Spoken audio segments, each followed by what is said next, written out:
शांति।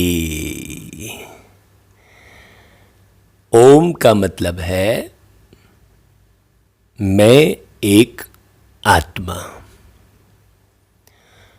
लेकिन दुनिया में लोग ओम शब्द उच्चारित करते हैं तो ये समझते हैं कि ये भगवान का नाम है या भगवान को ओम के द्वारा याद किया जाता है। लेकिन प्यारे बाबा ने बहुत अच्छे से आकर समझाया कि बच्चे, जब तक तुम एक एक शब्द के अर्थ को बहुत अच्छे से नहीं समझोगे तब तक इस अर्थ पर सतयुगी दुनिया का निर्माण नहीं कर पाओगे, क्योंकि प्रत्येक शब्द का सही अर्थ मालूम होना चाहिए। सत्य, सही सत्य तो सतयुग बनेगा। रिश्तों के भी अर्थ को समझना होगा, है ना भाई, कि कोई भी रिश्ते क्यों बनाए गए हैं, है ना। अब जैसे मान लो एक व्यक्ति का विवाह होता है तो क्यों विवाह हो रहा है उसका? उसे एक कन्या से विवाह किया जाता है, फिर संतान उत्पन्न होती है, तो उन सब का आपस में बीच में रिश्ता कौन सा होना चाहिए, समझ कौन सी विकसित होनी चाहिए? पवित्रता तभी आएगी जब रिश्तों की समझ का पता लगेगा।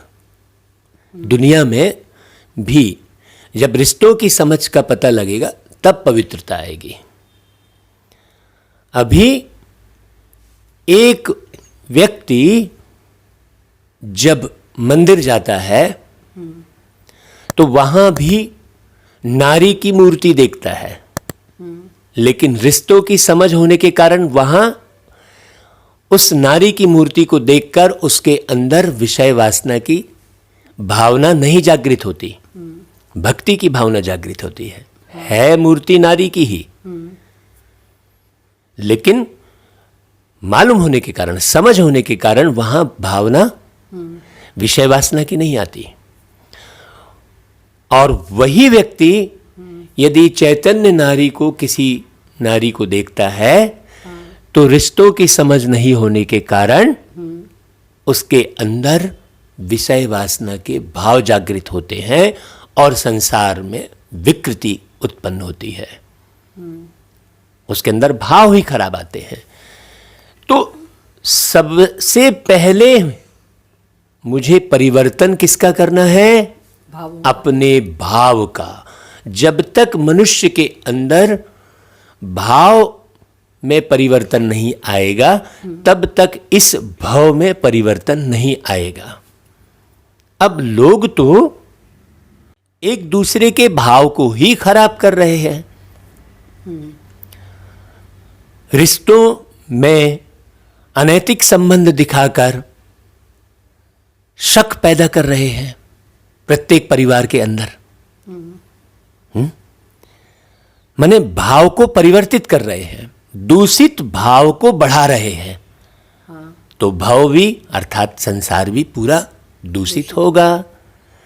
दुष्टता के भाव बढ़ा रहे हैं, हत्या दिखाकर, ठगी दिखाकर, है किस तरीके से कैसे किसने ठगा, किस तरीके से कैसे किसने हत्या की, वो विधि सिखा रहे हैं दुनिया में, है। तो जब हम एक व्यक्ति दूसरे व्यक्ति को ऐसा ही प्रपोजल देगा, ऐसा ही प्रचार करेगा और फिर एक तरफ कहेंगे सुख शांति चाहिए, सुख शांति चाहिए, तो तुम्हारे कर्म ही सही नहीं है, तुम्हारी कृति ही सही नहीं है, तो संस्कृति कहां से सही होगी? और जब तक संस्कृति सही नहीं है तो तुम्हें सुख कहां से मिलेगा, शांति कहां से मिलेगी? तो बाबा आकर बेहद की वृत्ति, बेहद की कृति, बेहद की संस्कृति सिखाते हुए रिश्तों में पवित्रता लाने की बात करते हैं। सबसे मूल बात है रिश्तों में पवित्रता आना, रिश्तों के बीच की समझ को विकसित करना, सही समझ को। आज विवाह होता है तो एक पुरुष के भाव उस नारी के प्रति, अपनी पत्नी के प्रति वासनात्मक भाव ही सदा बने रहते हैं और हमेशा वो अपनी पत्नी को दिव्य रूप में न देखकर, क्योंकि आप अगर सोचें तो नारी के कई रूप हैं, अगर वो प्रत्येक रूप को देखकर वो व्यवहार करे तो किसी भी घर में आपस में झगड़ा न हो। तो सबसे पहले नारी के रूप को समझना होगा। क्यों? क्योंकि नारी ही इस संसार को स्वर्ग बनाने के काबिल है। नारी से ही संसार का विकास होता है। तो अब हम जैसे कहते हैं कि धरती माता है, वैसे ही नारी का जो एक शरीर है वो भी 5 तत्व से बना है और धरती में भी पूरे 5 तत्व हैं। तो जिस प्रकार हम धरती में जो बीज बोते हैं, जैसे आम का बीज बोए तो हमें बहुत सारे आम की प्राप्ति होती है, उसी प्रकार यहां पर नारी शरीर जो है वो एक माता ही है। जैसे धरती माता 5 तत्व की है तो धरती को माता कहते हैं। तो वैसे ही नारी शरीर भी एक माँ है, एक माता है, जिसमें एक आत्मा बैठी है उस शरीर में, ये ज्ञान। और उस आत्मा के लिए जब हम शुद्ध भाव के बीज बोते हैं तो जैसे भाव के बीज बोते हैं वैसे भाव उत्पन्न होते हैं अधिक रूप में। तो यदि वासनात्मक भाव के बीज बोते हैं तो दुनिया में वासना बढ़ती है। तो वासनात्मक भाव के जो बीज हैं वो कौन बो रहा है? वो एक पति अपनी पत्नी के लिए बो रहा है। शुरुआत कहां से हो रही है? मतलब पति कौन है? पति एक पिता भी है और पत्नी कौन है? पत्नी एक माँ भी है। तो एक पिता एक माँ के लिए वासनात्मक भाव बो रहा है। तो दुनिया में क्या हो रहा है? वही फैल रहा है ज्यादा, वासना बढ़ेगी। तो सुधार कहां लाया बाबा ने? देखिए कितनी ऊंची बात। ऊंचे ते ऊंचा तेरा धाम, ऊंचे से ऊंचा तेरा काम, ये परमात्मा के लिए कहा जाता है। तो प्यारे बाबा ने आकर, अर्थात परमात्मा ने आकर, बाबा हम किन्हें कह रहे हैं? परमात्मा को। प्यारे बाबा ने आकर कहां पर सुधार किया? पति और पत्नी के बीच में भाव का सुधार किया, विचारों का सुधार किया कि बच्चे तुम अपने दृष्टिकोण का परिवर्तन करो, अर्थात दृष्टि का परिवर्तन करो। दृष्टि अर्थात केवल ये आंख थोड़ी, ये आंख के अंदर बैठी आत्मा इस आंख के माध्यम से जो देख रही है वो देख रही है। ऐसे थोड़ी कि अपने आप दिख जा रहा है। कई बार व्यक्ति दूसरी तरफ ध्यान रहता है और एक चौराहे पर कोई व्यक्ति खड़े हैं, 2 जन बात कर रहे हैं तो तीसरा कोई गुजरा, लेकिन उन्होंने देखा जरूर है उसको, लेकिन पूछा कि भाई आपने एक व्यक्ति को जाते देखा? कि बोले नहीं, तो मेरा तो ध्यान नहीं था। देखा है लेकिन पता नहीं वो कौन से कपड़े पहना था, कौन था, नहीं मालूम। क्योंकि देखते हुए भी उन्होंने नहीं देखा, क्योंकि उनका अंतर का जो ध्यान है वो कहीं और था। इसका मतलब परिवर्तन किसका करना है? अपने अंदर के दृष्टिकोण का परिवर्तन करना है। तो परमात्मा ने आकर शुद्धता कहां लाई? पवित्रता कहां लाई? पति और पत्नी के बीच में। वहां से, क्योंकि जनरेशन शुरू हो रही है, वहीं से संसार की उत्पत्ति हो रही है। सारे संसार की उत्पत्ति पति और पत्नी के बीच भाव के माध्यम से उत्पन्न हो रही है। तो पति और पत्नी के बीच में जो भाव होते हैं वही भाव बच्चों में ट्रांसफर होते हैं। यदि एक व्यक्ति, उसका बच्चा विदेश में रह रहा है और पिता यहाँ पर किसी से झगड़ा कर रहा है, तो वो भाव वो विदेश में बैठे बच्चे के पास पहुंचेंगे। क्यों? क्योंकि ब्लड कनेक्शन है, बोलते हैं भाई, खून का रिलेशन है। और दो कनेक्शन हो गए ना, एक तो ब्लड कनेक्शन और दूसरा सोल का कनेक्शन, आत्मा का संबंध। हाँ। एक रक्त संबंध और दूसरा आत्मा का संबंध, तो डबल पावर हो गई। हाँ। तो ज्यादा प्रभाव बच्चे पर किसका पड़ता है? उसके माता पिता के स्वभाव, संस्कार, कृति, संस्कृति, दृष्टि, वृत्ति, सबका प्रभाव बच्चे पर पड़ता है। तो सुधार बाबा ने दोनों के बीच में किया, इसीलिए लक्ष्मी नारायण रखा बाबा ने। हाँ। और मंदिरों में भी युगल की ही पूजा हो रही है, लक्ष्मी नारायण की, राधे कृष्ण की, सीताराम की। तो अब पूजा बस नहीं करना है, पूजा अर्थात पूरी तरह ज्ञान प्राप्त करना है कि जीवन किस तरह से जिया जाए।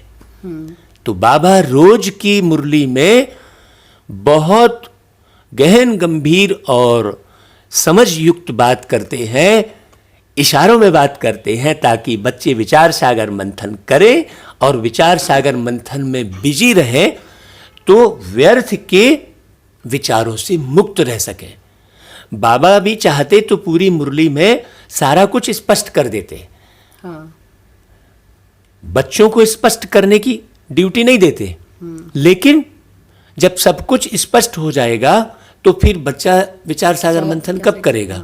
और वो विचार सागर मंथन जब करेगा तो व्यर्थ के विचारों से बचेगा। तो देखिए बाबा के सिस्टम को देखिए, ऐसा सिस्टम इस दुनिया में परमात्मा के सिवाय कोई नहीं सिखा सकता। तो मन को कैसे संतुलित करना है, बुद्धि को किस प्रकार से चलाना है, संस्कार कैसे बनाना है, जीवन का निर्माण कैसे करना है, कर्मों को कैसे सुधारना है, ये सब कुछ मुरली में बहुत व्यवस्थित और बहुत सुंदर तरीके से बाबा ने बताया है। लेकिन हम बच्चों को बस मुरली को बहुत ध्यान से पढ़ना, सुनना, समझना और अनुसरण एक एक बात का करना अनिवार्य है। हाँ, हम किसी पर डिपेंडेंट नहीं रहें। हम तो ये कहेंगे कि आप हमारी जितनी मुरलियां अभी जो है यूट्यूब पर प्रसारित की गई हैं, आप उन्हें पूरी पूरी सुने और स्वयं को विचार सागर मंथन की ओर ले जाएं और स्वयं विचार सागर मंथन करें अगली मुरलियों का। क्यों? क्योंकि इन सांसों का क्या है भरोसा, इन सांसों का क्या है भरोसा, जाने कब ये साथ छोड़ दे। मतलब आज मैं आत्मा जो इस शरीर में बैठकर कह रहा हूं, तो इस संसार की विकृति, इस संसार की अव्यवस्था की वजह से कब ये सांस टूट जाए, कब ये शरीर छोड़ना पड़ जाए, तो आप डिपेंडेंट मत रहें ही नहीं मैं उन्हीं की मुरली सुनूंगा, आप मुझ पर भी डिपेंडेंट ना रहें। आप परमात्मा की वाणी को स्वयं पढ़ें अच्छे से और स्वयं विचार सागर मंथन करें। बाबा ने वही कहा कि बच्चे कि किसी देहधारी को याद मत करो। अब यहां पर बात हुई कि किसी भी देहधारी पर डिपेंड मत रहो। हाँ, मतलब बात बात में हर चीज में उसी के भरोसे हैं। हाँ, कि हम उसी से समझ रहे हैं, कि हम उसी से पूछ रहे हैं, कि हम उसी की याद कर रहे हैं। ये अब देहधारी को याद मत करो का मतलब क्या हुआ कि बच्चे तुम किसी भी देहधारी पर डिपेंडेंट मत रहो। अब आज देखो व्यक्ति डिपेंडेंट है, वो लक्ष्मी नारायण के मंदिर में ही जाकर शांति की अनुभूति कर रहा है। वो स्वयं क्यों शांति की अनुभूति नहीं कर रहा है? क्योंकि वो लक्ष्मी नारायण मंदिर की मूर्तियों पर डिपेंडेंट है, हाँ। आश्रित है। बाबा ने कहा कि बच्चे आश्रित मत रहो तुम, जबकि मूर्ति जड़ है। जबकि मूर्ति खुद जड़ चैतन्य है, है। फिर भी डिपेंडेड है वो। अब बहुत लोग डिपेंडेड हैं जो पूर्व में बहुत महान कर्तव्य कर गए, बस उन्हीं पर डिपेंडेड हैं। हाँ। उनकी तारीख आई तो बस उन्होंने जयंती और जन्मदिन सब कुछ मना लिया और उनके गाथा गा ली और बस। वैसे के वैसे। स्वयं को संपन्न बनाना, स्वयं को मजबूत बनाना, इस प्रक्रिया में नहीं जाते। तो इसीलिए हम कह रहे हैं कि कोई जरूरी नहीं है कि आपको ये, हम जो भावार्थ सहित मुरली आपको दे रहे हैं, तो कोई जरूरी नहीं है कि आपको परमानेंट हमारी ये मुरली मिलती रहे। हो सकता है कभी नेट पूरा ध्वस्त हो जाए तो ना मिले आपको। हो सकता है हम ही ये शरीर छोड़कर जाना पड़ जाए और मुरली ना मिले आपको। तो इतनी सारी जो मुरलियां बाबा ने भेजी हैं, आप उन्हें पूरी की पूरी सुन लीजिए। और अब अगली मुरली में सुबह उठकर आप स्वयं विचार सागर मंथन कीजिए। बाबा इसलिए इशारों में बात करते हैं कि प्रत्येक बच्चा वैसा पुरुषार्थ करे, एक करे दूसरा ना करे। ऐसी दुनिया नहीं बनाना चाह रहे हैं बाबा।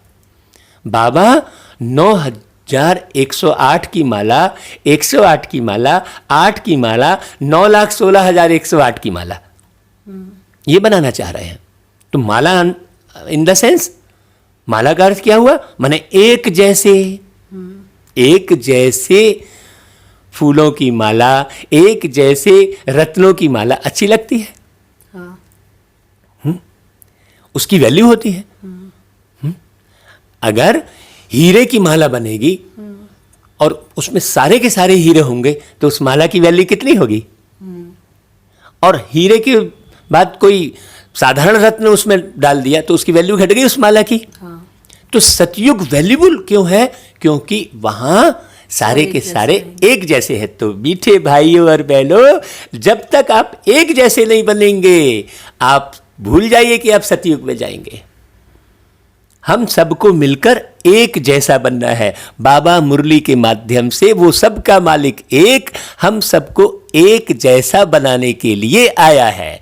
जब तक हम भाव से, स्वभाव से, संस्कार से, कृति से, संस्कृति से एक जैसे नहीं होंगे, तब तक एकता नहीं आएगी। और सारे संसार में प्रॉब्लम एकता की है? तो चले आज मुरली का विशेष चिंतन मनन बाबा ने अमृत बेले जो करवाया था, और बाबा ने कहा था कि बच्चे मुरली के पहले ये सारा कुछ तुम बताना। तो क्योंकि लोग मुरली के नाम से सुन रहे हैं, तो तुम सारा चिंतन मुरली के पहले बताना। इसीलिए बाबा ने ये वाणी चलवा दी और आप बहुत ध्यान से अब मुरली सुनिए।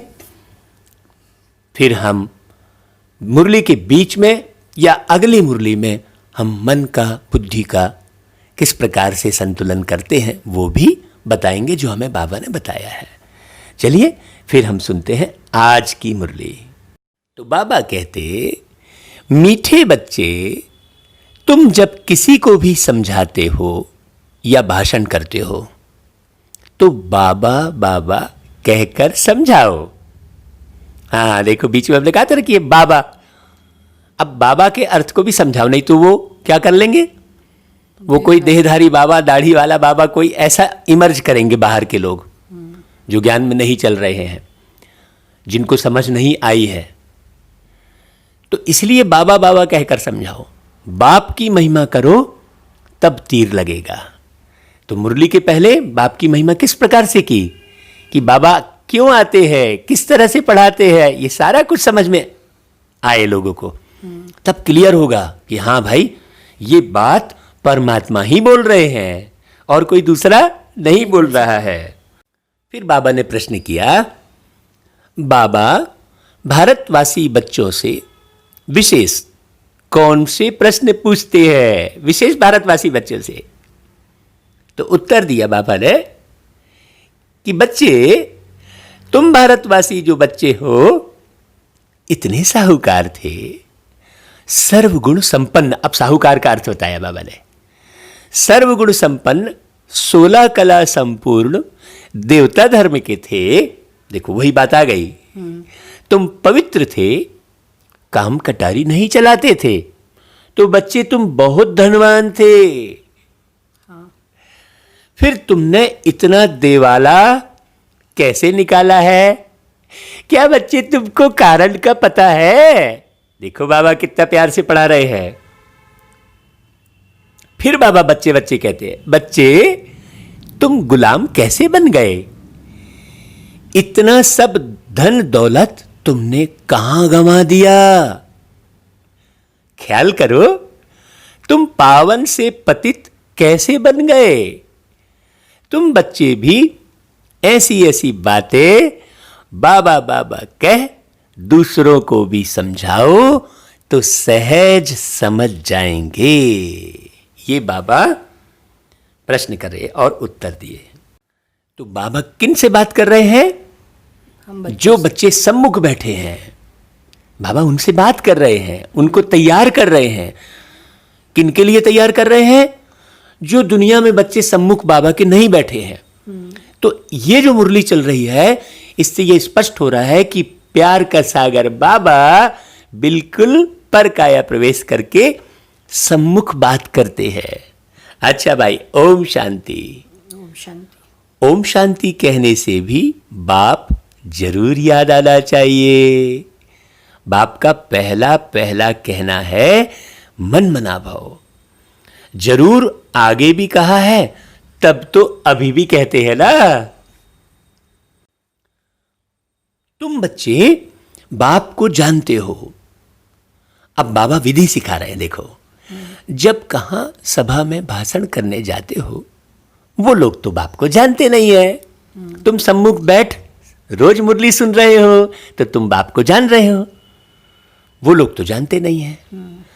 तो उनको भी ऐसा कहना चाहिए कि शिव बाबा कहते हैं, वही पतित पावन है। जरूर पावन बनाने के लिए यहां आकर समझाएंगे। जैसे बाबा यहां तुमको कहते हैं, हे बच्चों, तुमको स्वर्ग का मालिक बनाया था, तुम आदि सनातन देवी देवता धर्म वाले विश्व के मालिक थे। ऐसा बाबा जैसे कहते हैं, बच्चे वैसे तुमको भी बोलना चाहिए कि बाबा यह कहते हैं। देखो, इसलिए मुरली में सब कुछ है। मुरली सुनने और समझने से ही तुम्हें बाबा समझ में आएगा और बाबा का प्यार मालूम पड़ेगा। केवल ज्ञान नहीं, बाबा ज्ञान के साथ कितना प्यार लुटाते हैं, पहले वो भी तो देखो। बाबा कहते हैं कि ऐसे कोई भाषण का समाचार आया नहीं है कि ऐसे करके समझाया हो। शिव बाबा कहते हैं, बच्चे मुझे ऊंचते ऊंच मानते हो, पतित पावन भी मानते हो। मैं आता भी हूं भारत में और राजयोग सिखलाने आता हूं।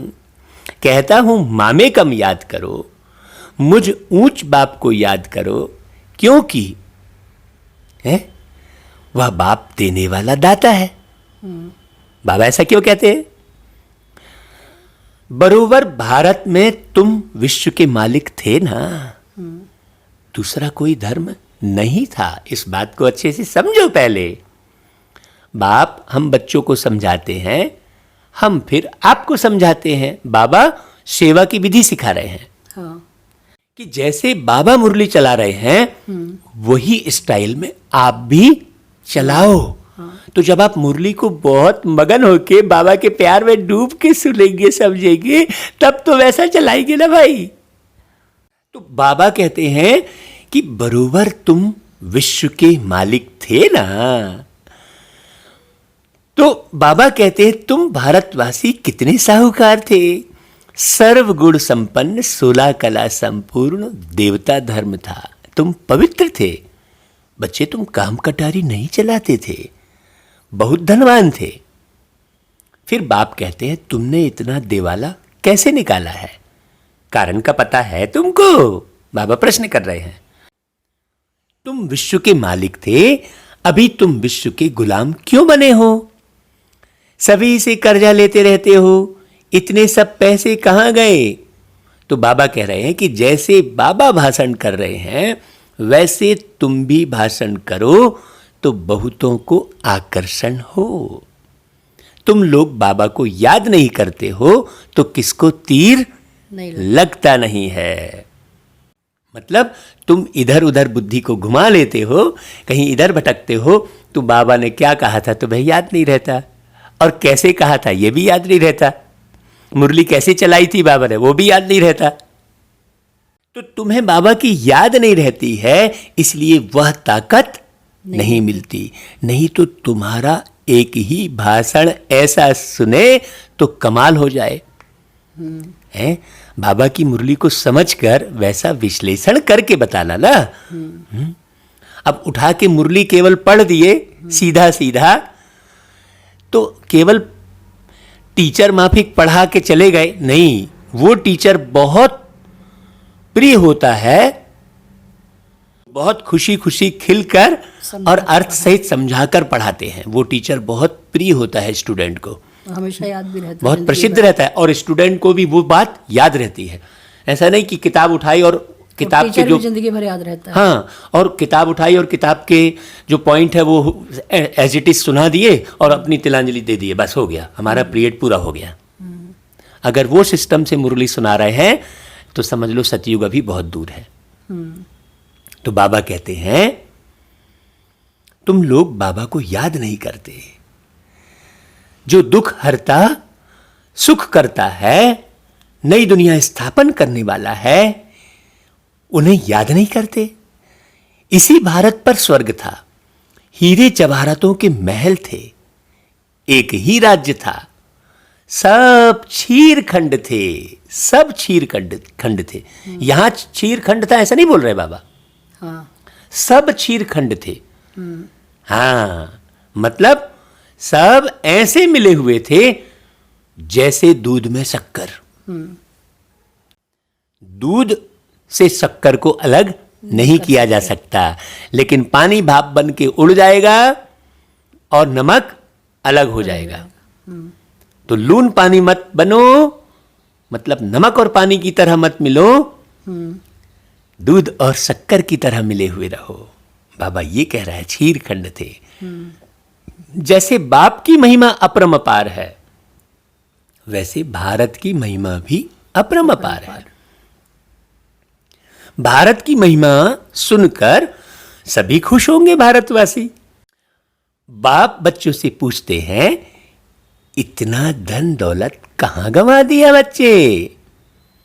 भक्ति मार्ग में तुम कितना खर्च करते आए हो, कितने मंदिर बनाते हो? बाबा कहते हैं ख्याल करो, तुम पावन से पतित कैसे बने हो? कहते भी हो ना, बाबा दुख में आपका सिमरन करते हैं, सुख में नहीं करते। कहते हैं ना, दुख में सुमिरन सब करे, सुख में करे न कोई, और जो सुख में सुमिरन करे तो दुख काहे को होए। तो दुख कब और सुख कब ये तो मालूम ही नहीं है। परंतु दुखी तुमको बनाता कौन है ये नहीं मालूम, ये नहीं मालूम। घड़ी घड़ी बाबा का नाम लेते रहो, तुम बाबा का संदेश देते हो। बाबा कहते हैं हमने तो स्वर्ग शिवालय स्थापन किया, स्वर्ग में इन लक्ष्मी नारायण का राज्य था ना।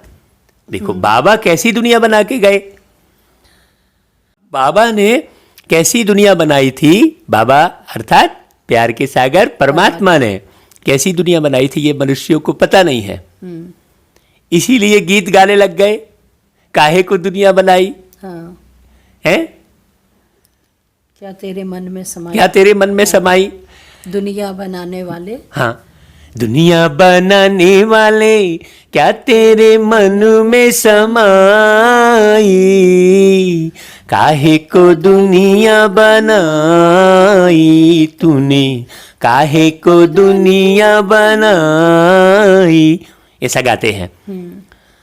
तो काहे को दुनिया बनाई ये क्यों पूछ रहे हैं? दुखी हो रहे हैं तब।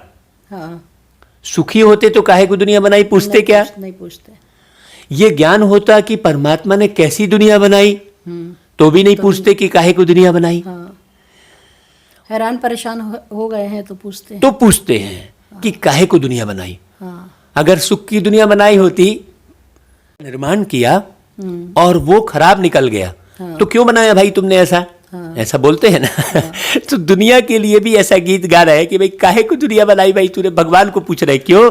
क्योंकि ये ज्ञान नहीं है। तो प्यारा बाबा आकर बोलते, अरे भाई मैंने तो शिवालय स्थापन किया और स्वर्ग में इन लक्ष्मी नारायण को राज्य दिया।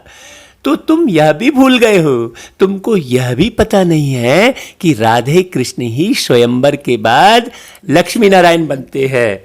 तुम्हें पता नहीं है तो तुम कृष्ण कृष्ण करते रहते हो। अरे भाई जबकि कृष्ण तो एक बच्चा है, ये बाबा ने देखो आके बताया। हाँ, और अब तुम उसमें ऐसे हिरे हुए हो कि बाबा आकर बता रहे तो भी तुम मानते नहीं हो, क्योंकि बहुत सारी झूठी झूठी बातें तुम्हारे हृदय में पक्की हो गई है। कृष्ण जो विश्व का मालिक था, उनको कलंक बैठ लगाते हो, देखो ये भी पता नहीं है। फिर मेरे को भी कलंक लगाते हो, हे प्रभु तूने काहे को दुनिया ऐसी बनाई। मैं तुम्हारा सदगति दाता और तुम मुझे कुत्ते बिल्ली कण कण में कह देते हो। तो देखो कृष्ण पर भी कलंक लगाते हो कि इसको भगाया, ये किया, है ना, ऐसी कथा कहानी। और बाबा कहता है मुझे भी कण कण में कह देते हो। बाबा कहते हैं तुम कितने पतित बन गए हो। ऐसा क्यों कह रहे हो? क्योंकि तुम पतित बन गए हो। ऐसा क्यों कह रहे हो? क्योंकि तुम विषय विकारों में पड़ गए हो, तो तुम्हारी बुद्धि विषय विकारों के कारण भ्रष्ट हो गई है। बाप कहते हैं सर्व का सदगति दाता पतित पावन मैं हूं। ऐसा कोई बोलेगा क्या?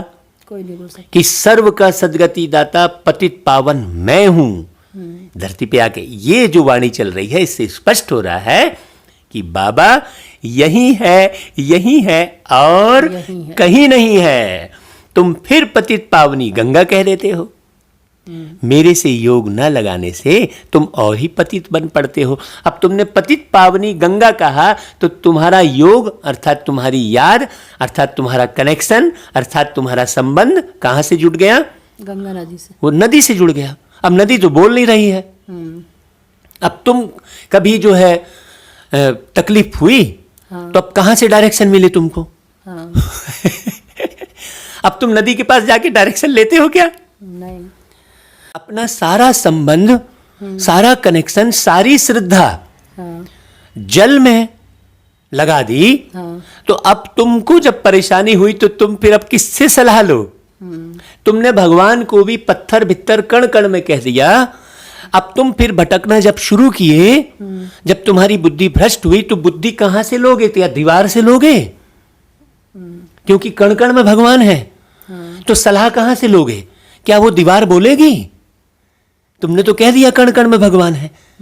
सोचने की बात है। तो बाबा को सम्मुख आना पड़े ना, एक साकार तन का माध्यम लेना पड़े ना। तो ये बात स्पष्ट है। तो बाबा कहते हैं तुम फिर पतित पावनी गंगा कह देते हो और मेरे से योग ना लगाने से तुम और ही पतित बन पड़ते हो, क्योंकि तुम्हें सहारा ही नहीं मिलता कहीं। तुम निर्जीव चीज में सजीव चीज को देख रहे हो। सत्यचित आनंद स्वरूप परमात्मा को तुम निर्जीव स्थान पर देख रहे हो। ये कितनी बड़ी भ्रांति है। कण कण में भगवान कहना ये बहुत बड़ी भूल है? 40,000 वर्ष कलयुग के कह देना ये महाभूल है। तो सारी भूलें सुधारते हैं वो भोलेनाथ बाबा। तुम इतनी भूलें करते हो, उसके बाद भी भोलानाथ बाबा मीठे बच्चे आकर कह के पढ़ाते हैं। ये भी तुम्हें नहीं मालूम है कि बाबा जरा भी नाराज भी नहीं होते हैं। दुनिया का बाप जो लौकिक बाप है, जरा सी भूल में नजरें टेढ़ी करने लगता है, किनारा करने लगता है, सोचता है ये भग जाए तो अच्छा, ये पैदा ही नहीं होता तो अच्छा, लौकिक माँ बाप। लेकिन वो बाप कितना प्यार का सागर है, इसलिए तो प्यार का सागर कहा। तो प्यार का सागर आकर कभी ना कभी तो प्यार लुटाया होगा ना भाई। तो क्या दीवारों से प्यार का सागर प्यार लुटा रहा है क्या? नहीं। सोचने की बात है। तो बाबा कहते हैं मुझे याद करो, मुझे समझो, तो तुम्हारे विकर्म विनाश होंगे। ऐसा कोई बोल सकता है क्या कि मुझे याद करो तो तुम्हारे विकर्म विनाश होंगे? घड़ी घड़ी बाबा का नाम लेकर समझाओ तो शिव बाबा याद रहेगा। बोलो, हम बाप की महिमा करते हैं। बाप खुद कहते हैं, मैं कैसे साधारण पतित तन में बहुत जन्मों के अंत में आता हूं। अब देखो, बहुत जन्मों के अंत में आता हूं, ऐसी बात कोई बोलेगा क्या? है? नहीं बोल सकता। जन्म का ही पता नहीं है। अब उन्होंने तो कुत्ते बिल्ली में खुद को भी जन्म होगा बोल दिया, 84 लाख योनि में भटकेगी आत्मा बोल दिया। बताओ भला, सारा है का सारा जो है झूठा ही झूठ है दुनिया में। इसलिए फिर कहते भी हैं, झूठी काया झूठी माया झूठा सब संसार। अब इसका भी अर्थ नहीं मालूम है कि झूठी काया क्यों, झूठी माया, तो फिर माया कौन है ये भी नहीं मालूम, बस कह दिया। बाबा कहते हैं, इनके ही बहुत जन्म है, यह अब मेरा बना है। कौन? जिस शरीर में प्रवेश किए हैं, जिस आत्मा ने जो शरीर लिया था उस आत्मा के शरीर में प्रवेश किए हैं। तो किसके जन्म के बारे में बात कर रहे हैं? उस आत्मा के जन्म के बारे में बात कर रहे हैं। इसके अंतिम शरीर में मैं प्रवेश कर रहा हूं। बताइए, इतनी गहन बात कौन जानेगा भाई, सब तो अपने जन्म में हिरे हुए हैं। इस रथ द्वारा तुमको समझाता हूं। रथ मतलब ये शरीर। हाँ। जिससे आत्मा रथी निकलती है तो उसे कहते हैं अरथी जा रही है। मतलब जिस रथ से आत्मा रथी निकल गई तो अर्थी जा रही है कहते हैं। फलाने की अर्थी कहते हैं। तो फलाने की अर्थी मतलब वो व्यक्ति है ना। ये समझने की बात है। तो बाबा इसलिए कहता है इस रथ द्वारा समझाता हूं। फिर उन्होंने क्या कर दिया, वो 5 घोड़े वाला रथ युद्ध के मैदान पे दिखा दिया और आत्मा की जगह अर्जुन दिखा दिया और परमात्मा की जगह कृष्ण को दिखा दिया। देखो, है ना भाई। तो अब लोग क्या हुआ कि ऐसा कोई अर्जुन और ऐसे कोई कृष्ण और ऐसा कोई हुआ होगा, ये पूरा प्रैक्टिकल समझने लग गए। पता है नहीं है, देखा कुछ नहीं है, सुनी सुनाई। अभी भी कोरोना को देखा किसी ने नहीं है। केवल एक परिपाटी फैलाई गई है। तो बस मान लिए, डर गए जल्दी फटाफट। और बाकी समय कहते हो क्यों भाई, परमात्मा को दिखाओ। अब ये क्यों नहीं कहते भाई कोरोना को दिखाओ, तब हम विश्वास मानेंगे। क्यों झट से विश्वास मान के क्यों एडमिट हो जाते हो? दिखाओ कहते ना भाई, नहीं वहां मान लिए। है सही बात है। क्या देखकर मान लिए? सिम्टम देखकर। उसका शरीर पर प्रभाव बताया गया कि भाई ऐसा ऐसा होता है। उसमें भी कोई फिक्स नहीं है कि सिम्टम ये है कि वो। हाँ, उसमें भी फिक्स नहीं है कि कोई एक सिम्टम बन रहे हैं। तो यहां भी तो सिम्टम देखकर समझो कि भाई बाबा ही ऐसी बातें बोल सकते हैं, परमात्मा ही ऐसी बातें बोल सकते हैं। तो बाबा कहते हैं कि भागीरथ यह है, यह अपने जन्मों को नहीं जानते थे। क्योंकि ज्ञान क्या फैला हुआ था भाई, जिनके तन में आए वो भी तो वही वाला ज्ञान सुन रहे थे ना, वो आत्मा भी। तो ज्ञान क्या फैला हुआ था कि यार पता नहीं क्या मरने के बाद कुत्ता बनेंगे कि बिल्ली बनेगी, पता ही नहीं है। क्योंकि 84 लाख योनि, तो अपने रियल जन्मों को नहीं जानते थे जिनके तन में प्रवेश किए। बाबा ही रियल जन्मों की बात बता रहे कि बच्चे तुम कभी कुत्ते बिल्ली नहीं बनते हो भाई। कुत्ते बिल्ली एक आत्मा अलग है, उसकी क्वालिटी अलग है, उसका स्वभाव संस्कार अलग है और तुम्हारा स्वभाव संस्कार अलग है। तुम अपने को जानवर समझने के कारण ये इस ज्ञान ने सब मनुष्यों को मांसाहार बना दिया। जैसे जानवर एक दूसरे को मार के खाते हैं, वैसे ही मनुष्य भी करने लग गया। अच्छी अच्छी चीजों को छोड़कर, बढ़िया बढ़िया फल फ्रूट को छोड़कर और उल्टी सीधी चीजों का सेवन करने लग गया, तो बीमार भी पड़ने लग गया। वाली चीजें। हाँ, तो बाप खुद कहते हैं मैं कैसे साधारण पतित तन में बहुत जन्मों के अंत में आता हूं। तुम उन्हें बोलो कि हम बाप की महिमा करते हैं, इनके ही बहुत जन्म हैं। अब मेरा बना है तो इस रथ द्वारा तुमको समझाता हूं। है। शिव बाबा ऐसा समझाते हैं, ऐसा भाषण किसका सुना नहीं है, बाबा कह रहे हैं। बाबा का तो नाम ही नहीं लेते हैं। सही बात है। हाँ। मैं ऐसे बहुत सारे प्रोग्राम में गया, फिर प्रोग्राम में जाना बंद कर दिया, क्योंकि वहां महिमा बच्चों की, महिमा इसकी, महिमा उसकी है, माने जो देश के मुखिया और राज्य के मुखिया और इसकी महिमा उसकी महिमा में पूरा प्रोग्राम समाप्त हो जाता, बाबा का कुछ होता ही नहीं। तो मैंने फिर प्रोग्राम में जाना बंद कर दिया। बाबा शब्द सुनने में ही नहीं आता था। बाबा का बड़े बड़े प्रोग्राम होते और बाबा का परिचय पूरी सभा में मिलता ही नहीं था। तो बाबा कहते हैं ऐसा भाषण अभी तक किसका सुना नहीं है। बाबा रिजल्ट बता रहे हैं बच्चों की। तो वही रिजल्ट हम भी आपको बता दे रहे हैं जो हमने अनुभव किया। बाबा का तो नाम ही नहीं लेते हैं, सारा दिन बाबा को तो बिल्कुल याद ही नहीं करते हैं, झरमुई में लगे रहते हैं और लिखते हैं कि हमने ऐसा भाषण किया, हमने यह समझाया। हाँ, फिर प्रचार भी अपने करते। हाँ, बाबा का कहीं नाम नहीं लेते भाई। वाकई में बाबा आज मुरली में एकदम सही कह रहे हैं। बाबा समझते हैं कि अभी तुम तो चींटियां हो, चींटी की चाल में सेवा कर रहे हो, मकोड़े भी नहीं बने हो। और अहंकार कितना रहता है। हम इतने साल से ज्ञान में चल रहे हैं, हमने इतना ज्ञान उठाया है। बाबा कहते हैं अहंकार कितना रहता है। समझते नहीं है कि शिव बाबा ब्रह्मा द्वारा कहते हैं। भाई सुनाया किसने, समझाया किसने। शिव बाबा को तुम भूल जाते हो, ब्रह्मा पर झट बिगड़ते हैं। ये तस्वीर क्यों लगाई कह देते हैं।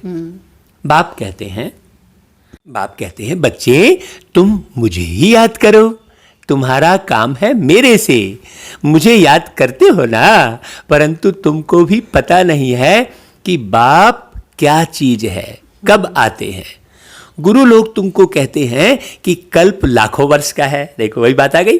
हाँ। और बाप कहते हैं कि कल्प है ही 5000 वर्ष का, पुरानी दुनिया सो फिर नहीं होगी।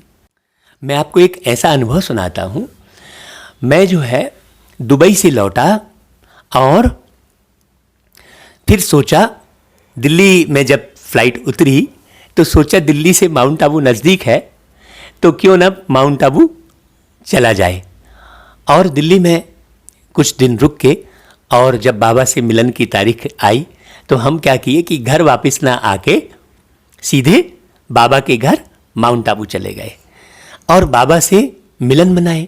फिर बाबा से मिलन मना के वापस हम अपने घर आए रायपुर। 15 दिन बाद बाबा फिर आए और रात को बाबा ने कहा कि बच्चे तुम मेरे से मिलने आ जाओ माउंट आबू। मैंने बाबा से कहा बाबा मैं अभी 15 दिन पहले ही तो आपसे मिलके आया हूँ। और बाबा को आना था 30 तारीख को और बाबा हमको टचिंग दे रहे थे 28 तारीख को। तो मैंने कहा कि बाबा एक दिन में कहाँ से रिजर्वेशन होगा। तो बाबा ने कहा कि बच्चे सब मैं कराऊंगा, बस तुम पक्का कर लो आना है। तो मैंने अपनी युगल को ये बात बताई कि बाबा अभी ऐसी बात कह रहे थे कि तुम्हें माउंट आबू चलना है। अरे अभी अभी तो मिल के आए हैं। अब मैं सवेरे ऑफिस खोला तो ऑफिस खोलते ही राजभवन का एक व्यक्ति ऑफिस में आया कुछ कार्य कराने के लिए। तो मुझे स्मृति थी कि बाबा ने कहा है। उसने जब बताया कि भाई मैं राजभवन से हूँ तो मेरे मन में तुरंत एक संकल्प आया कि रिजर्वेशन तो राजभवन के द्वारा मिल जाएगा। तो मैंने उसे कहा कि देखो भाई मेरे बाबा ने मुझे अभी ये बाबा नहीं कहते हुए ये शब्द जो मुरली में आया तो मुझे वो याद आ गया। तो मैंने उससे कहा कि भाई मेरे बाबा ने मुझे माउंट आबू बुलाया है तो जो है मुझे रिजर्वेशन कराना है। तो आप राजभवन से आए हो तो राजभवन से तो जल्दी हो जाएगा। तो वो बस तुरंत कहा कि हाँ हो जाएगा, मैं आपको एक नंबर देता हूँ, आप बड़े ऑफिसर से जाके मिल लो और वहाँ अप्लाई कर दो तो तुम्हारा रिजर्वेशन हो जाएगा। और रिजर्वेशन हो गया और हम बाबा से मिलने फिर पहुँच गए मधुबन। और तो वो गीत भी मैं पहले बना था, मुझे रात दिन हो मुझे रात दिन ये ख्याल आता है, बाबा ने मिलने मधुबन बुलाया है, बाबा ने मिलने मधुबन बुलाया है। मैं हमेशा ये गीत ऐसा बन गया तो ऐसा गाते रहता था है। तो हमारी युगल कहती थी भाई तुम ये गीत गा रहे हो मधुबन बुलाया, और देखो प्रैक्टिकल में बाबा ने मधुबन बुला लिया, जबकि 15 दिन पहले ही हम बाबा से मिलकर आए थे और सारी व्यवस्था मधुबन में जाकर फटाफट हो गई रुकने की, और सीधे सीधे हम उसी क्षण पहुंचे जब बाबा को आना था। फटाफट तैयार हुए, डायमंड हॉल में गए, बाबा आए और बाबा से मुलाकात किए। फिर बाबा ने क्यों बुलाया था, उसका कारण क्या था, वो अनुभव मैं आपको फिर बाद में सुनाऊंगा। आप मुझे कमेंट करके पूछना, याद दिलाना, तो मैं फिर नेक्स्ट मुरली के समय आपको वो अनुभव बताऊंगा। तो बाबा कहते हैं तुम मुझे याद करते हो ना, परंतु बाबा बच्चों से बात करके बच्चों को कह रहे हैं कि तुमको भी पता नहीं है कि बाप क्या चीज है, कब आते हैं। गुरु लोग तुमको कहते हैं कि कल्प लाखों वर्ष का है, और बाप कहते हैं कि कल्प है ही 5000 वर्ष का। पुरानी दुनिया सो फिर नई होगी, नई सो फिर पुरानी होती है। ये नए पुराने का खेल चलता रहता है। अब नई दिल्ली है कहाँ? दिल्ली तो जब परिस्तान होगी तब नई दिल्ली कहेंगे। वो तो पुरानी दिल्ली एक तरफ बनी हुई है और नया एक जमीन में विस्तार करना शुरू किया तो उसको नई दिल्ली बोल देते हैं। नया कंस्ट्रक्शन करते हैं भाई, नए तरीके से बसाते हैं, उसको बोल देते हैं। हाँ, तो नई दिल्ली उसको बोल देते हैं, जबकि बाबा क्या कह रहा है कि नई दिल्ली तो जब परिस्तान होगी तब नई दिल्ली कहेंगे। नई दुनिया में नई दिल्ली थी, जमुना घाट पर, उन पर लक्ष्मी नारायण के महल थे। बाबा याद दिला रहा है अपने उस पुराने बचपन की ओर। कहते हैं बचपन के दिन भुला ना देना। हाँ, उस पर भी बाबा ने एक गीत बनाया था, वो 2 लाइन में फिर सुना देता हूं आपको। तो उस पर भी देखो बाबा की तरफ से गीत गा रहा हुआ है कि सब कुछ ले लो मुझसे मगर अपनी खुशियां लौटा लो। वो सतयुग के सीन बाबा दिखा रहा है कि बच्चे ये तुम याद करो और अपनी खुशियां लौटा लो। शीतल निर्मल मन को बनाकर अपना बचपन लौटा लो। सब कुछ ले लो मुझसे मगर अपनी खुशियां लौटा लो। ये गीत पूरा है, आप इसे पूरा सुनिएगा, रिकॉर्ड पर है। बहुत साल पहले ये गीत बाबा ने बनवाया, बाबा की याद में बना। एक एक कण कण कहते हैं ना, वास्तव में कण कण उसका है, कण कण में वो नहीं है, कण कण का मालिक वो है।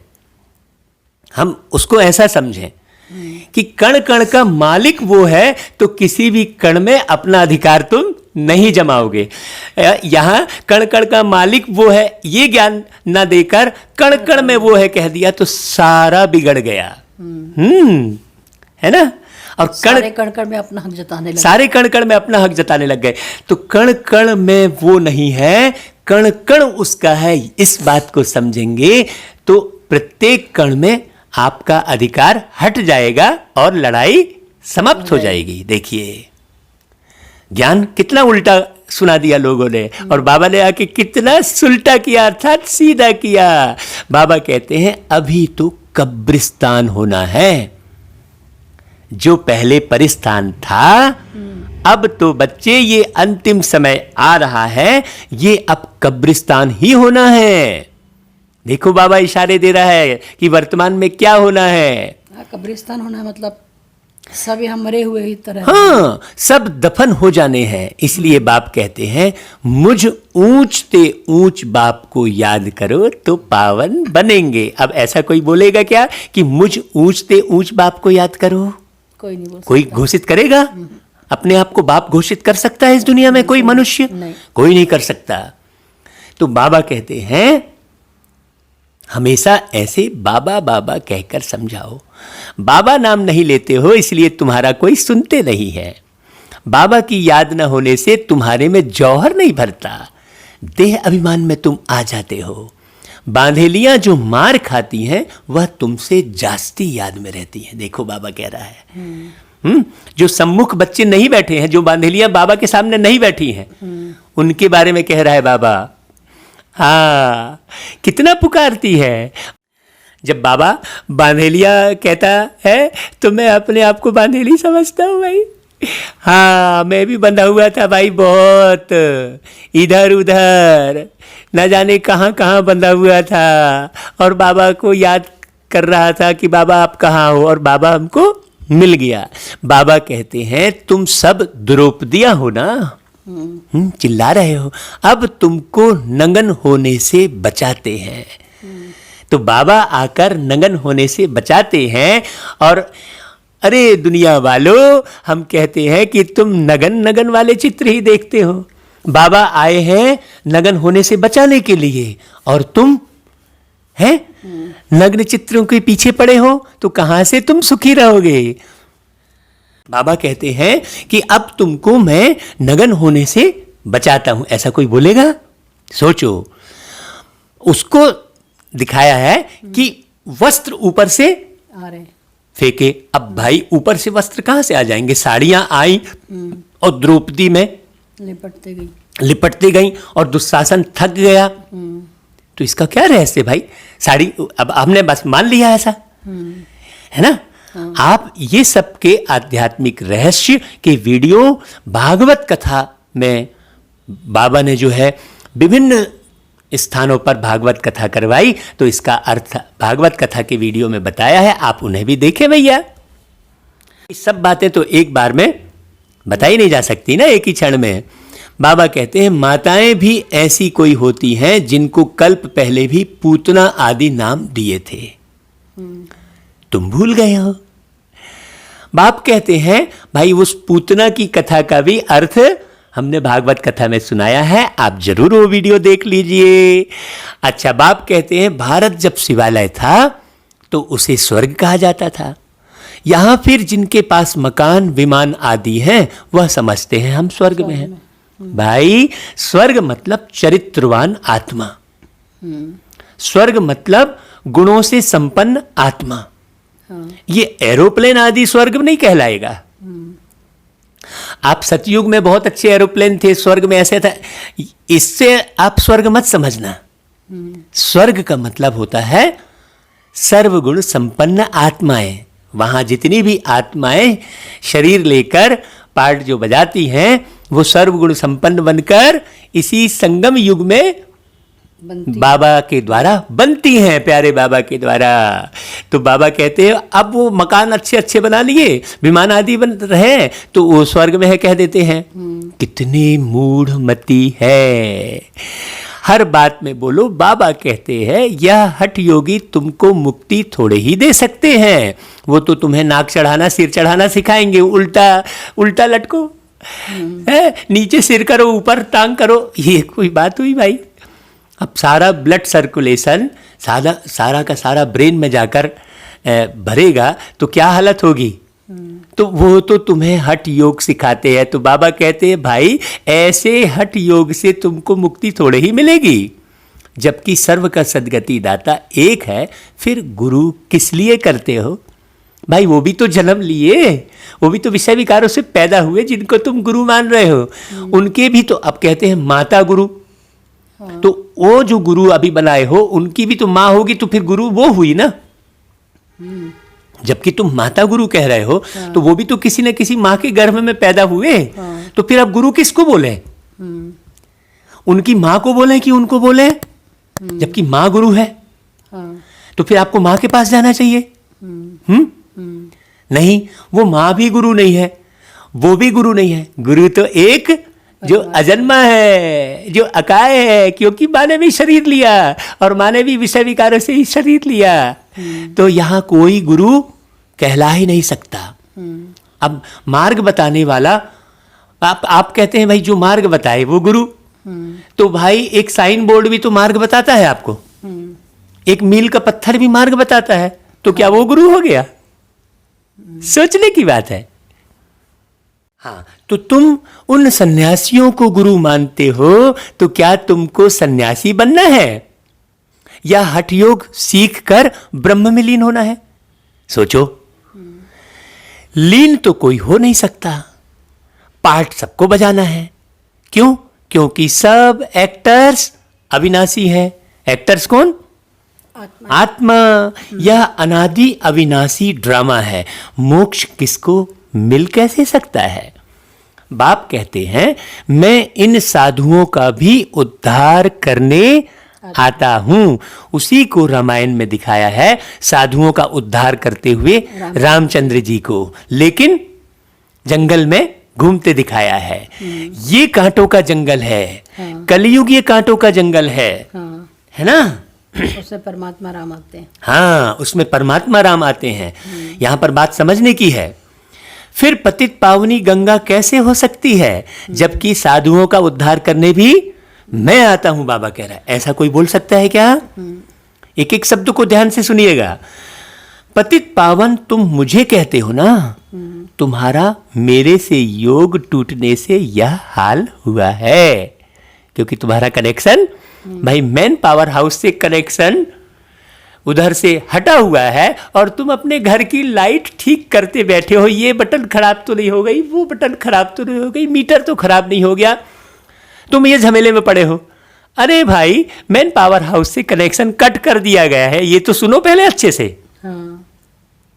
नहीं, उस बात पर ध्यान ही नहीं दे रहे हैं, और बस उलझे पड़े हैं घर की लाइट को ठीक करने में। बस वैसे ही सारा हाल है सबका। मैन पावर हाउस से कनेक्शन कट है। मैं कहता हूं कि विश्व के हेड को जान लो तो सारा हेडेक समाप्त हो जाएगा। सब टेंशन में और हेडेक में इसलिए है क्योंकि उस हेड का पता नहीं है। बाबा कहते हैं, पतित पावन तुम मुझे कहते हो ना, अब फिर मेरे से योग लगाओ तो विकर्म विनाश होंगे। अब बाबा से योग कैसे लगेगा? जब बाबा की बातों को बहुत ध्यान से सुनेंगे समझेंगे, तब बाबा से योग होगा। पूरा पूरा योग या पूरा पूरा संबंध किससे बनता है? जिससे तुम रोज मिलते हो, उससे बहुत गहरा संबंध बन जाता है। जिससे कभी कभी मिलते हो, उससे कम गहरा संबंध होता है। और जिससे दूर से ही बात करते हो, उससे संबंध उतना नहीं रहता है। और जिसके बारे में सुने रहते हो, उससे तो संबंध ही नहीं होता है। है? तो यहां भी बाबा की रोज रोज जब आप मुरली बहुत गहराई से सुनेंगे, जैसे हम सुने रोज रोज, तो हमारा संबंध बहुत बढ़िया हो गया। तो हर बात में टचिंग हमको बाबा की बिल्कुल स्पष्ट और क्लियर होती है ना भाई। आप भी साक्षी हो ना हमारे। हाँ, तो बाबा कहता है कि मुक्ति धाम में पवित्र आत्माएं रहती हैं। अभी तो सारी दुनिया पतित है, पावन दुनिया का तुमको मालूम ही नहीं है। तुम सब पुजारी हो, पूज्य एक भी नहीं। तुम बाबा का नाम लेकर सबको सुजाग कर सकते हो। बाप जो विश्व का मालिक बनाते हैं, उनकी तुम ग्लानि करते हो। श्री कृष्ण छोटा बच्चा, सर्वगुण संपन्न, वह ऐसा धंधा कैसे बैठ करेगा? और कृष्ण सबका फादर कैसे हो सकता है? सोचिए, सभी धर्म के लोग कृष्ण को नहीं मानते। सबका मालिक एक मान रहे हैं क्या? नहीं मान रहे हैं। लेकिन निराकार परमात्मा शिव को सारे धर्म के लोग मानते हैं। कोई हम हिंदू धर्म वाले ज्योति कहते हैं, क्रिश्चियन धर्म वाले गॉड इज लाइट कहते हैं। ज्योति और लाइट एक ही अर्थ हो गया। मुस्लिम धर्म वाले नूर कहते हैं, नूर का अर्थ भी प्रकाश हो गया। ऐसे सभी धर्म के लोग हैं मानते हैं। तो बाबा कहता है कि तुम सबकी पूजा करते करते तुमने अपनी क्या हालत बना ली है। बाबा कहते हैं, भगवान तो एक होता है ना। जब तक मेरी श्रीमत पर नहीं चलेंगे तो कट कैसे उतरेगी? है जो विषय विकारों की कट चढ़ी हुई है आत्मा में। बाबा कहते हैं, तुम कितने धर्म कर्म भ्रष्ट हो गए हो, बताओ। हिंदू धर्म किसने कब स्थापन किया?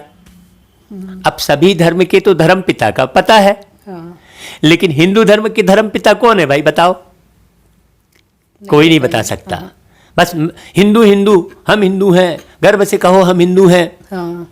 ऐसा कोई धर्म वाला नहीं बोलता हम्म। कि गर्व से कहो हम ये हैं। हाँ। बाबा कहते हैं तुम्हें हिंदू धर्म का पता ही नहीं है कि किसने किया और कब स्थापन किया। तो ऐसी बात हुई ना, अधजल गगरी छलकत जाए वाली बात। हाँ, हिंदू धर्म कोई पता नहीं है और वही ज्यादा उचकते हैं, हम हिंदू हैं, हिंदू गर्व से कहो। हाँ, तो आप पहले हिंदू धर्म किसने स्थापन किया, कब किया, उसे तो समझो। तो बाबा कहते हैं ऐसे अच्छी ललकार से भाषण करो। हम बच्चों को बता रहे हैं बाबा, तुमको घड़ी घड़ी बाप याद ही नहीं आता। कभी कभी कोई लिखते हैं कि हमारे में तो जैसे बाबा ने आकर भाषण किया। बाबा बहुत मदद करते रहते हैं, तुम याद की यात्रा में नहीं रहते हो, इसलिए चींटी मार्ग की सर्विस करते हो। आज की तारीख में भी मुरली में बाबा कह रहे हैं कि चींटी मार्ग की सर्विस करते हो, मतलब अभी वो सर्विस नहीं हुई है। आज की मुरली में भी बाबा कह रहे हैं। तो हम बच्चों को मुरली सुनकर जागना चाहिए कि आज की मुरली में भी बाबा चींटी मार्ग की सेवा ही रिजल्ट बता रहे हैं। हाँ, हमें ध्यान देना चाहिए बाबा की वाणी पर। भाई जो बाबा का नहीं बने हैं, जो ज्ञान नहीं सुने, वो ध्यान नहीं दे पा रहे हैं तो कोई बात नहीं है। लेकिन जो साल भर से, 2 साल से, 10 साल से जो ज्ञान सुन रहे हैं, उन्हें इस बात पर विशेष गौर करना चाहिए कि आज की मुरली में भी बाबा चींटी मार्ग की सर्विस करते हो कह रहे हैं, तो जरूर अभी वो सर्विस नहीं हुई है। तो हम सबको मिलकर उस सर्विस को करना है। हम तो कहते हैं ये भावार्थ सहित मुरली की सेवा जो बाबा ने शुरू की है, उसे आम व्यक्ति तक भेजो, ताकि एक एक बात सबको क्लियर हो। बाबा का नाम लेंगे तभी किसको तीर लगेगा। बाबा समझाते हैं, बच्चे तुमने ही ऑलराउंड 84 का चक्कर लगाया है, तो तुमको ही आकर समझाना पड़े। मैं भारत में ही आता हूं, जो पूज्य थे वह पुजारी बनते हैं, मैं तो पूज्य और पुजारी नहीं बनता।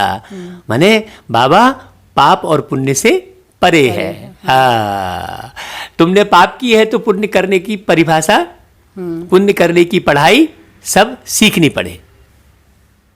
आज बाबा बहुत प्यारी बात बोल रहे हैं। बाबा कहते हैं यह धुन लगा देनी चाहिए, तब लोगों को लगेगा भाई ये बाबा बाबा कह रहा है, तो आखिर है कौन से बाबा। तो परिचय जानना चाहेंगे। तुम जब ऐसे ऐसे भाषण करो, जब ऐसा हम सुने, तब समझें कि अब तुम चींटी से मकोड़े बने हो।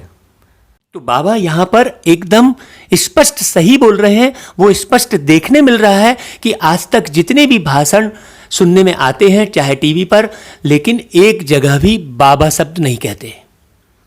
और ये कहते नहीं पाया गया कि कोई पूछे कि भाई आखिर तुम इतना अच्छा भाषण कर रहे हो, तो तुमको ऐसा किसने सिखाया।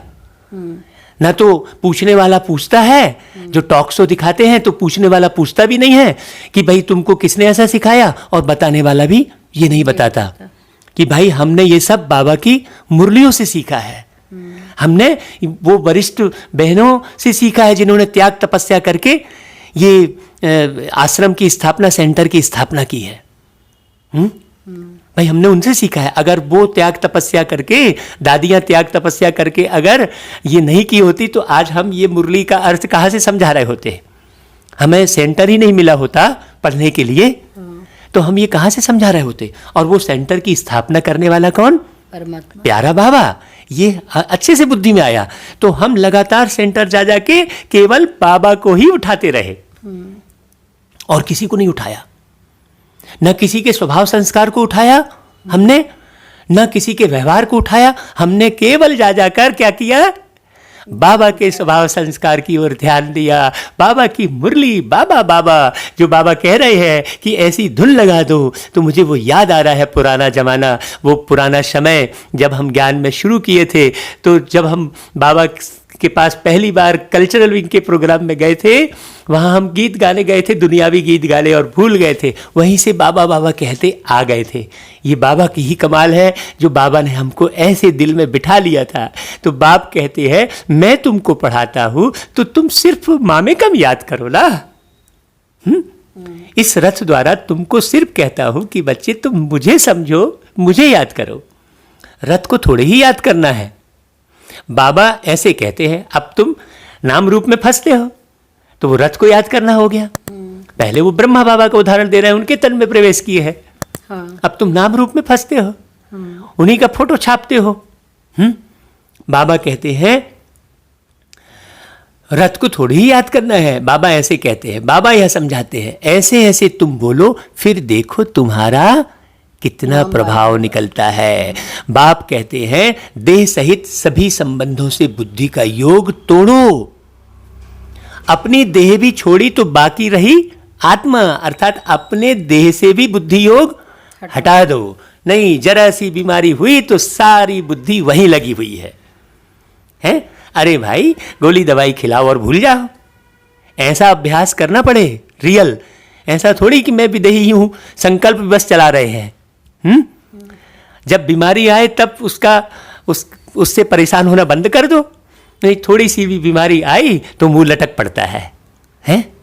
थोड़ा सी भी शरीर में कहीं कष्ट नहीं हुआ तो सारा ध्यान उसी कष्ट पर लगा हुआ है। बाबा कहता है अरे भाई, तुम देह सहित सभी संबंधों से बुद्धि का योग तोड़ो। देह सहित बोल रहे हैं ना बाबा, माने अपनी देह से भी बुद्धि का योग तोड़ो। अपने को आत्मा समझ मुझ बाप को याद करो। कई कहते हैं अहम ब्रह्मास्मि, माया के हम मालिक हैं। बाप कहते हैं तुम यह भी नहीं जानते हो कि माया किसको कहा जाता है और संपत्ति किसको कहा जाता है। तुम धन को माया कह देते हो। अरे भाई, धन तो आवश्यक चीज है।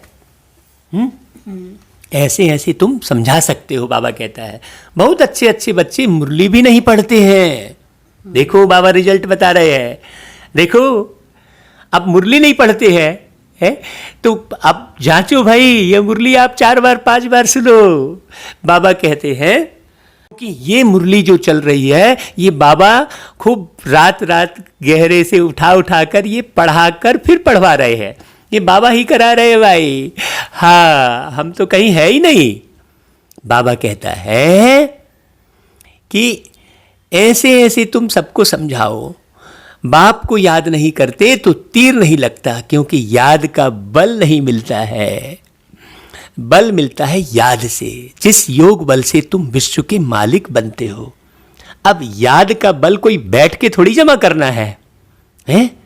हाँ, जैसा जैसा बाबा ने कहा वैसा वैसा करते चलो, वैसा वैसा ओरिजिनल जीवन बनाते चलो, वही बाबा की याद कहलाएगी। कोई बैठ के योग बल थोड़ी भरना है। बाबा कहते हैं तुम जिस योग बल से विश्व के मालिक बनते हो वो याद सबको सिखाओ। बच्चे हर बात में बाबा का नाम लेते रहो तो कभी कोई कुछ कह ना सके। बिल्कुल ऐसा ही हुआ था। एक भाई हमने जो है व्हाट्सएप में भेजा था तो कहने लगा क्यों तुमने ऐसा लिखा, तो हमने सीधा बोल दिया भाई हमने नहीं लिखा भाई, ना हमने भेजा, बाबा ने करवाया, तुम उस बाबा से बात करो। तो चुप हो गया। हाँ, नहीं लड़ने लग पड़ते हैं। नहीं, लड़ने की भी जरूरत नहीं है भाई, तुम बाबा के ऊपर सौंप दो। हाँ, क्योंकि बाबा ने ही कहा था ना, तुम बिल्कुल फलक से बोलो, बिना निर्भय होकर बोलो। तुम सर्व का भगवान बाप तो एक है या सभी भगवान है बताओ? अब सब में भगवान कह दिए। कहते हैं हम फलाने सन्यासी के फॉलोअर्स हैं। अब वह सन्यासी और तुम गृहस्थी, तो तुम फॉलोअर्स कैसे ठहरे भाई? सीधी सी बात है। बोले हम फलाने सन्यासी के फॉलोअर्स हैं, वो हमारा गुरु है। तो जैसा गुरु है तुम वैसा नहीं बने तो तुम्हारा काहे का गुरु कहलाए भाई वो? और तुम काहे के उसके चेले और सन्यास फॉलोअर्स कहलाए? गाते भी हैं झूठी माया, देखो आ गई वही लाइन, झूठी काया झूठा सब संसार। तो सच्चा तो एक ही बाप है, वह जब तक ना आए तो हम सच्चे नहीं बन सकते हैं, क्योंकि ज्ञान ही नहीं है ना सत्य का। मुक्ति जीवन मुक्ति दाता एक ही है, बाकी कोई भी मुक्ति थोड़े ही देते हैं जो हम उनके बने। बाबा कहते हैं यह भी ड्रामा में था, लेकिन अब सावधान हो, आंखें खोलो। चलो जो बीत गया सो ड्रामा समझ बाबा ने कह दिया, लेकिन अब तो आंखें खोलो। बाबा ऐसे कहते हैं यह कहने से तुम छूट जाएंगे, तुम्हारे ऊपर कोई बकवाद नहीं करेंगे।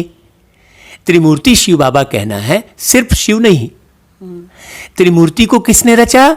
ब्रह्मा द्वारा स्थापना कौन कराते हैं? क्या ब्रह्मा क्रिएटर है? ऐसे ऐसे नशे से बोलो, तब काम कर सकते हो, नहीं तो देह अभिमान में बैठ भाषण करते हैं।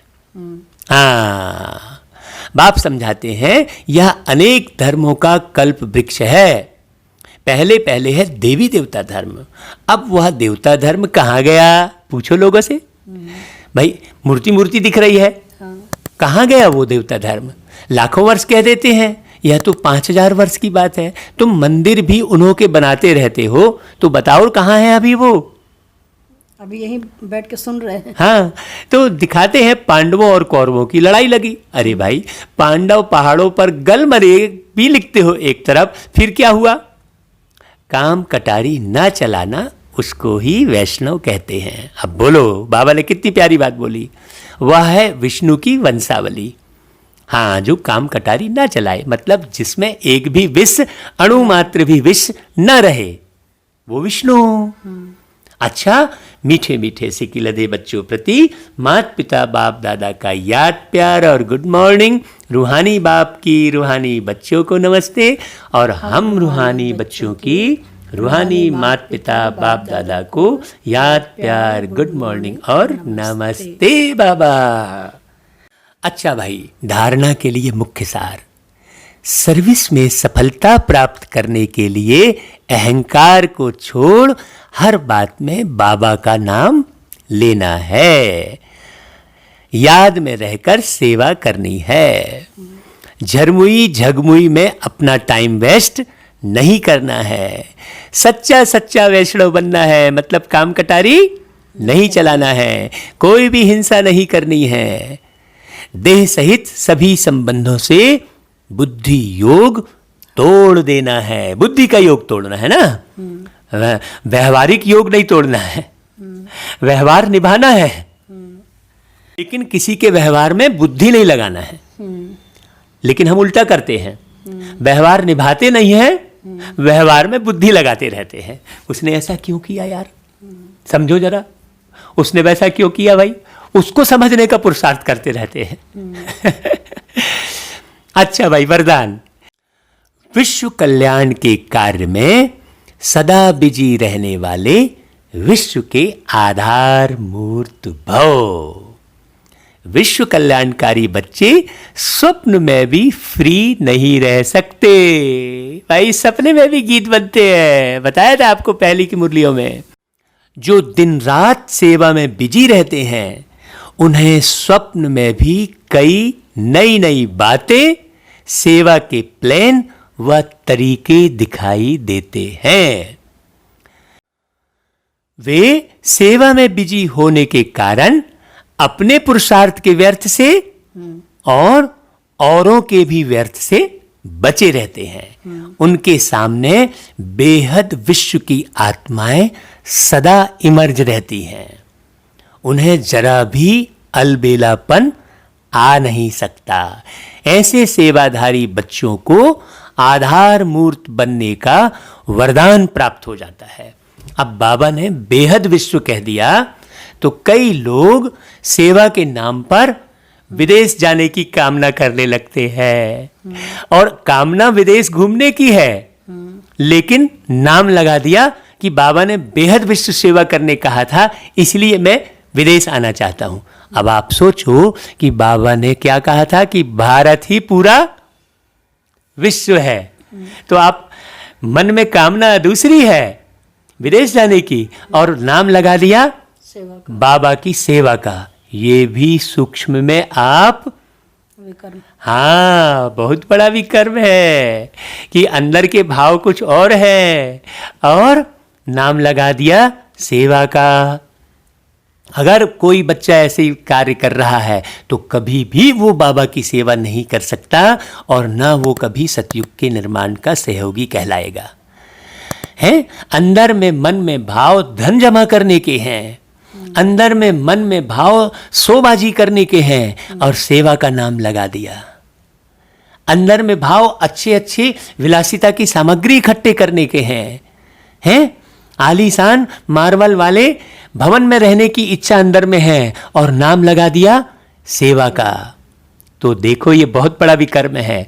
हमें ब्रह्मा बाबा को फॉलो करना है, जो झोपड़ी में रह के सेवा किए। हाँ, और डोडा खाकर सेवा सिखाए। सब कार्य ब्रह्मा बाबा ने करके दिखाया। हाँ, कभी ब्रह्मा बाबा वीआईपी नहीं बने, कभी नहीं बने वीआईपी। हाँ, और इसीलिए सर्वोच्च गए। मम्मा भी बिल्कुल सादा सिंपल रह के सेवा की। ये बात बड़ी गहरे समझने की है। बाबा कहते हैं कि तुम आधार मूर्त हो। अच्छा भाई, फिर स्लोगन, संगम युग का एक एक सेकंड वर्षों के समान है, इसीलिए अलबेलेपन में समय नहीं गवाओ। एक सेकंड भी अगर गवाया तो आपका एक वर्ष की प्राप्ति कम हो गई। ऐसे कई सेकंड गवा लिए तो फिर सतयुग में उतरने लायक ही नहीं रहे, त्रेता युग में उतरने लायक ही नहीं रहे। वापस घूम के कहाँ आ जाओगे तुम? फिर इस दुख भरी कलयुगी दुनिया में। अच्छा भाई, ओम शांति।